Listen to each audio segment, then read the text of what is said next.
Doctor Mohammad ইউনূসের ভাষণের মধ্য দিয়ে জুলাই সনদ গণভোটের চ্যাপ্টার শেষ। নির্বাচন হবে, এর মধ্যে আবার গণভোট কেন?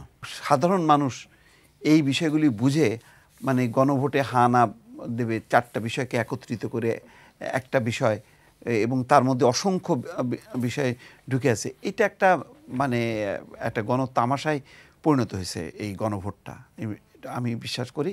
কারণ ওই নির্বাচনের দিন গণভোটের দিন ফিক্সড করা মানে হচ্ছে গণভোটের আসলে এটা অটো মৃত্যু হয়ে গেছে। এই যে জুলাই সনদে কিচ্ছু হবে না, বিএনপি তার যে সংস্কার সেগুলি বাস্তবায়নের চেষ্টা করবে। ফলে জুলাই সনদের মৃত্যু হয়েছে, গণভোটের মৃত্যু হয়েছে, এটা আপনি লিখে দিতে পারেন। বিএনপি কি জুলাই সনদের বিষয় ইমপ্লিমেন্ট করতে যাবে? সে তো তার ইস্যুগুলো ইমপ্লিমেন্ট করলেই তো অটোমেটিক জুলাই সনদের বিষয় চলে আসলো। এটা তো হবে না। একটা রাজনৈতিক দল তো নির্বাচন করে আসে তো অন্যের কারোর এজেন্ডা বাস্তবায়নের জন্য না, তার নিজের এজেন্ডা বাস্তবায়নের জন্য। সুতরাং সে কেন ওই সেখানে জামাত কি বললো, এনসিপি কি বললো, অন্য রাজনৈতিক দল কি বললো, সে মনে করবে যে এইটা করা দরকার। দেখেন, অনেক মৌলিক বিষয় তো মানে বিএনপির মানে 31 দফার মধ্যেই আছে। তা আগে 31 দফা করতে করতেই তো 5 বছর চলে যাবে।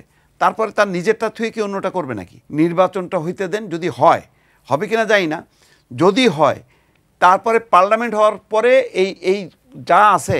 স্কিন শুষ্ক রুক্ষ হয়ে যাবে বলে কি বাইরে যাবে না? জাস্ট 1 2 3 4 করো, স্কিনটাকে রিভাইভ করো। ওই যে কি মানে ইরেজ হয় না, কি যেন অটোমেটিকভাবে জাস্ট একটা বাটনের টিপ হবে, সব বুঝে যাবে।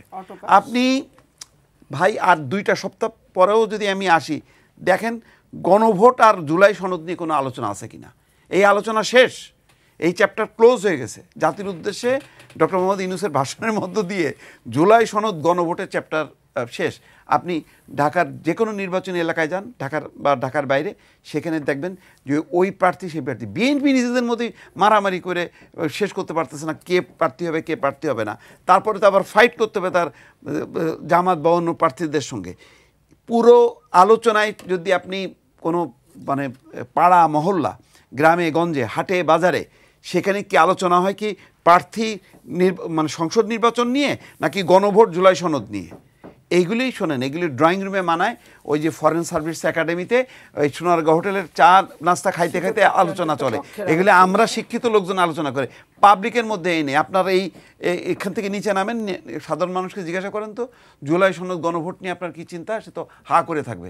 আর আপনি যদি বলেন যে আপনার এলাকায় এমপি কে হইতেছে, সে চট করে নাম বলবে, কে জিতবে সে চট করে বলবে, কে হলে ভালো হয়, ওইটা সে উত্তর দিতে পারবে। কিন্তু গণভোট নিয়ে উত্তর দিতে পারবে না, জুলাই সনদ নিয়ে উত্তর দিতে পারবে না। এইটা তো বোঝানোর জন্য তো এটা তো একটা প্রসেসের ব্যাপার। আপনি একদিনে আপনি আমেরিকার সংসদ, পশ্চিমা সংসদ আপনি কায়েম করবেন, আপনার যেখানে গণতন্ত্রী প্র্যাকটিস হয় না, ভোটই হয় না, ভোট কাস্ট হয় না, ভোট কাউন্টিং হয় না যে দেশে, সে দেশে আপনি এমনি আপার ক্লাস, লোয়ার ক্লাস, মানে পার্লামেন্টের এই বলছি উচ্চ কক্ষ, নিম্ন কক্ষ, এই সমস্ত জটিল বিষয়, প্রধানমন্ত্রীর ক্ষমতার মেয়াদ, এগুলি কি বোঝে? একজন যদি ভালোবাসে, সে তো ডক্টর ইউনূসকে বলে 50 বছর থাকতে, তার যে ভোট দেবে তো তাকে বলে তো আপনি 100 বছর থাকেন।